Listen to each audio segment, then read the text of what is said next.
Hey everybody, this is Phoenix Down, and welcome back to Let's Play The Legend of Zelda: A Link to the Past. In the last episode, we used our hookshot to gain access to new parts of the Dark World, and collected various items along the way.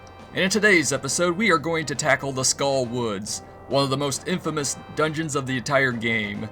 Yeah, this area is like the water temple of A Link to the Past, basically. It's the one people always hate the most, typically. Basically because the entire forest itself is basically the dungeon. You know, not just the underground segments, because you have to access parts of the underground areas, then exit to different spots and travel through the forest, so on and so forth. I'm going to show off most of the rooms of this dungeon, but not all of them, because there's a couple of them that are just trap rooms or dead ends that are basically you took a wrong turn in the forest and wound up in an area that's kind of off the beaten path. Now also, another thing about this area before I really begin traveling is that you can do some sequence breaking at this point. And what I usually do when I play this game casually for my own sake is I will actually go to the dungeon number 4 over in the Dark World version of Kakariko Village first, because finishing that dungeon gets you access to some more upgrades and some equipment that can make this area a little bit easier for you. But for the sake of the LP, I mean, when I did the original Legend of Zelda, I did all the dungeons in the proper order then too, even in the second quest. So let's begin. I'm going to start by just dropping down this hole. You don't have to start from this point, but you can if you like. And we have a new enemy, the Gibdos. And another new one, we got the Floor Masters. I don't know why they're called Floor Masters when they drop from the ceiling, but okay. Oh crap, whew, but they function just like the Wall Masters in the original Legend of Zelda. If they catch you, they will transport you to wherever you entered the dungeon from, so basically the dungeon entrance. So you gotta watch out for that. Anyway, you don't really need to use this room at all. If you know better, you really don't have to come here, but if you open this chest, we got a key. Over to the left here is a door that will never open. It's a one-way passage from a room off to the other side, so basically if you take a wrong turn on that end, you wind up back over here. But we'll use this key to open this door and access this room. Okay, we got the red hard hat beetles. Knock them into the hole there. Use these star platforms to change the positions of the holes on the floor and open this chest for the map. So let's take a quick look at the map here. So the underground dungeon segments, we basically have just about entirely one level, not counting the outdoor segments, and one room in the very bottom in basement 2. We'll worry about that when we get to that point. But anyway, I'm going to head over here to the left. Here's where the big key is, and I'm just going to exit this area because I can't go anywhere else. Can't open that chest, no point getting to that. So now I'm going to go over to this hole over here onto the left and just drop down here to another underground segment. Okay, we got some more berries, the blue berries or berries. I'm still not 100% sure on the pronunciation on that. The blue hard hat beetles, fortunately those don't take nearly as many hits to kill as the red ones. And it's not hard to knock them into pits either. We got a fire bar as well. There are some minor things in those skulls over there, but nothing important. Like a heart, maybe a tiny magic pouch. But okay, we got some red hard hat beetles now. See, I'm just gonna blast you guys. I don't think there are any floor masters in this room. There's a heart I don't need, but if we open this chest, we get the compass, and it also triggers a trap that will open up all the holes in the floor in this room. So now we got the compass. Let's take another look at that map. So yeah, the boss room is basically that tiny little area in the second basement. So we'll be going there soon enough. So let's head on up this way. If you take the path on the right, that'll lead you back to that first room with all those Gibdos and the floor masters. Anyway, there's a lot of Gibdos in this room, so I'm going to cheese it just a little bit, and I'm going to summon the power of Bombos in just a moment. I'm going to wait for there's going to be a floor master coming soon. Game. Giant hand from the sky. Master hand. Crazy hand. Anybody? Okay, never mind then. Maybe I'm thinking of a different room. But if you cast the spell of Bombos, well, after the dramatic animation happens, all of these undead monsters catch on fire and die. Again, basically. Oh crap, there you are. I knew you were around here somewhere. And here we get another key. Again, this area is actually pretty optional. You don't even have to go to this room if you don't want to.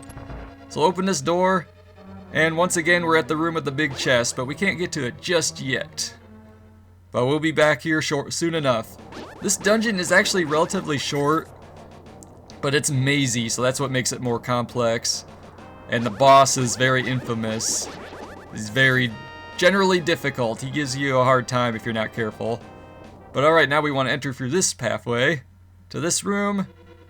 Okay, I'm gonna wait for the floor master. I mean, it doesn't really matter if I wait for them or not because they just respawn over and over, unlimited number of times. You cannot wipe out every single floor master in a single room. But yeah, if you set fire to the Gibdos, they die pretty much instantly. And we have a switch here, but it's one of those weighted ones. Ooh, crap. No!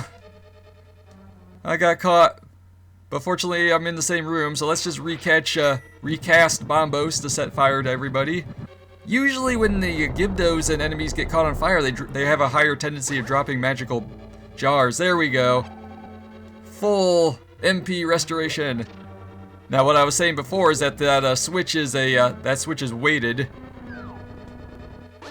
Yeah, I'm having a hard time hearing the floor masters from over my own talking, so that's why he's catching up to me. Oh crap!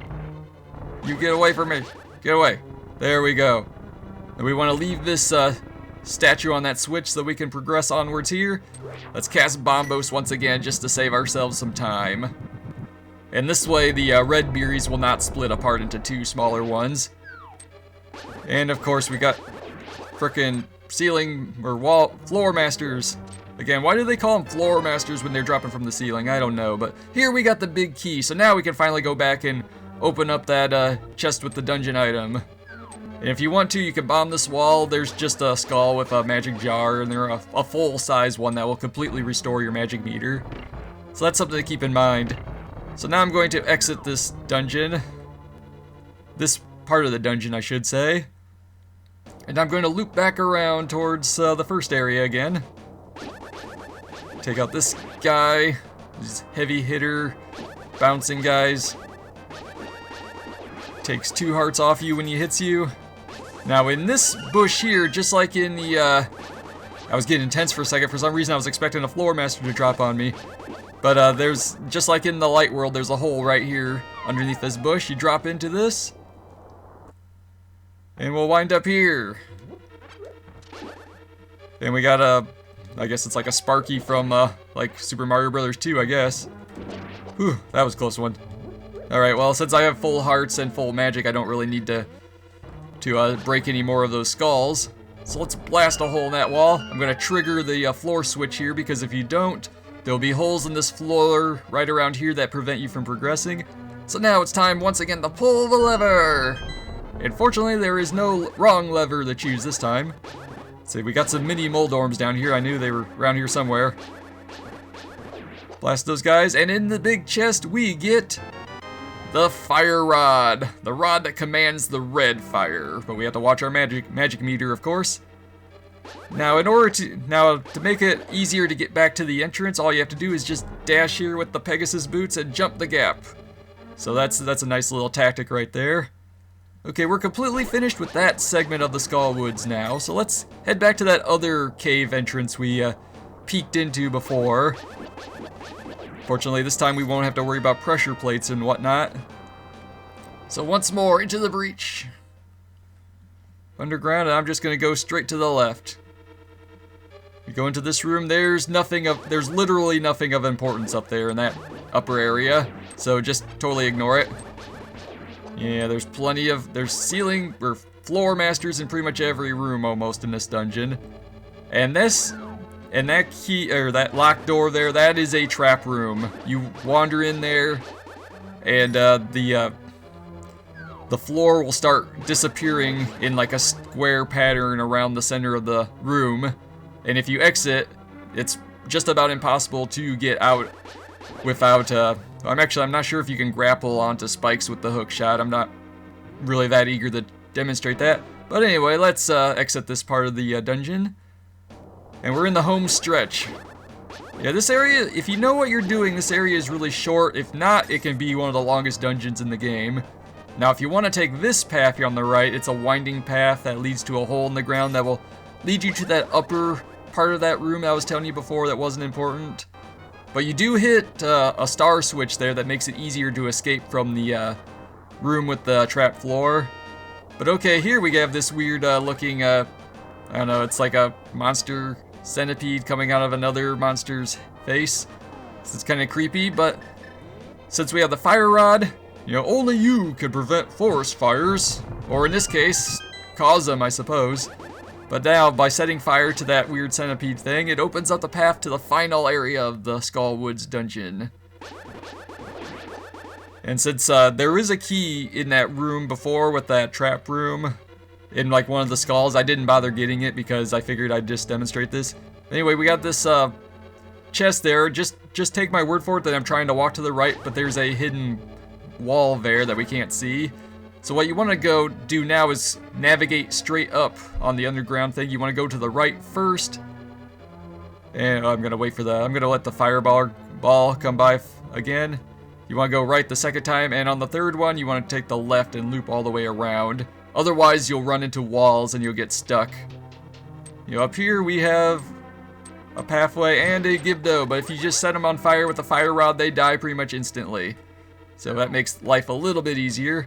Watch out for that swirling golden thing. That thing can transform you back into your bunny form, even though you have the moon pearl. Oh crap, I'm like too close to the... I was too close to the entrance that it wouldn't let me shoot my fire rod for whatever reason. But alright, now we gotta backtrack. Just take the same path you did before, just in reverse. Oops, and go down here, and great. Mini Moldorm, go away. Take that. Watch out for the fire bar, and I'm just gonna dash straight up here. Open this door into the next room. We've got more of those beery things, and you gotta watch out because there are floor masters in this room. I'm doing pretty well. I haven't really taken any damage yet. Of course, now that I say that is gonna be the point when that changes. Take that. Alright, now you wanna hit that switch here. I'm gonna wait for the floor master. There we go. And go for this door. Now we got more Gibdos. Now you could just, it's actually cheaper to just use the Bombo spell. Oh, so I didn't even mean to hit that floor master with that, but I'll take it. Yeah, this dungeon wouldn't be nearly as bad if it weren't for those floor masters. Okay, I want to line myself up so that hits the wall there. Replenish my magic, and floor master again, of course.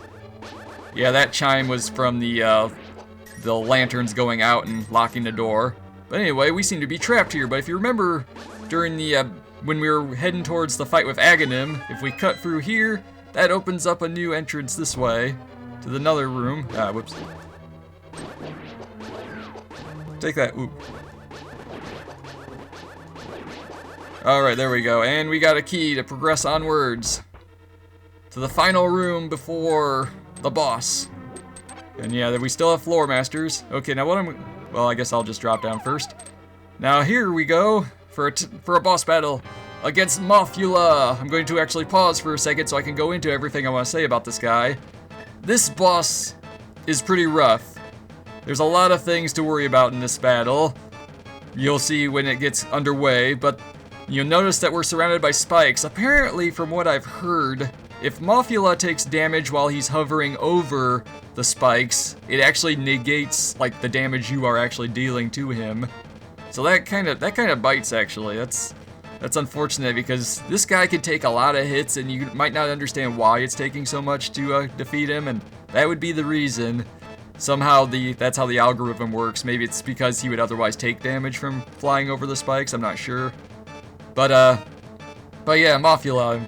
It's very likely I am going to fall in this battle, and he's also the boss that is susceptible to the good bee. So the bee is going to attack him. Oh crap, there goes my sword beams. So yeah, Mothula, he's basically what happens when you leave Dracula alone at the Pokemon daycare with your Venomoth. Nah, not really. Come on. Okay, what I'm going to do now is, well, pull out my fire rod. I should have did this sooner, actually. But yeah, the floor is moving. There's conveyor belts. I missed. I'm missing. There's just so much going on. Take that. I would really like to not die in this fight. Alright, we did it! I didn't even have to use a fairy. Mothula has been defeated. I'll take that heart container. And we collected the third maiden in her crystal cocoon. We have saved the day once again. And considering that there are 7 maidens, I guess we have a whole week's worth of days worth saving now. So that's 3 days saved in a row. Not counting anything in the light world. But anyway, enough about that. Phoenix, because of you, I can escape from the clutches of the evil monsters. Thank you. Do you know the prophecy of the Great Cataclysm? This is the way I heard it. If a person who has an evil heart gets the Triforce, a hero is destined to appear. And he alone must face the person who began the Great Cataclysm. If the evil one destroys the hero, nothing can save the world from his wicked reign. Only a person of the Knights of Hyrule, who protected the royalty of Hylia, can become the hero. You are of their bloodline, aren't you? Then you must rescue Zelda without fail. And do I understand? Yes, I believe I do. So may the way of the hero lead to the Triforce.